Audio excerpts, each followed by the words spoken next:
We've secured new trade deals with over 70 countries since 2016. That's over £800 billion worth of new global trade, the Conservative Party has triumphantly tweeted. Where do I even start with this? There have been some trade deals, but they've mainly been with countries that Britain already had a trade deal with through the European Union.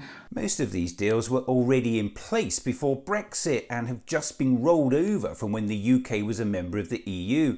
Since these so-called new deals are virtually identical to the ones they replaced, they will make little, if any, difference to the value of trade between the UK and those countries. Now, it's true there have been a few new deals, for example with Australia. We lose 4% of our GDP by Brexit.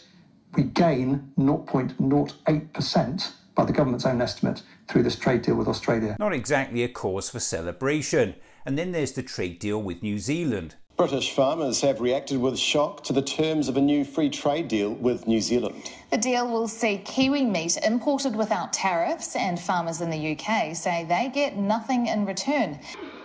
The UK has also signed a new deal with Japan which closely mirrors the EU-Japan trade deal. The UK Trade Policy Observatory estimates the Japan deal will result in no net gain compared to the EU-Japan deal. And it gets worse. We see the UK pretty close to the bottom of the league table in terms of the forecast for economic growth, particularly in 2023. So the UK essentially sees no growth at all, and the only country that was worse than the UK was sanctioned Russia. And of course the UK has uniquely suffered Brexit. After the pandemic, there was a trade recovery by all the other G7 countries, and Britain's trade recovery has been more or less flat. The hard Brexit championed by the Conservative government has actually led to UK trade performance falling to its worst level on record.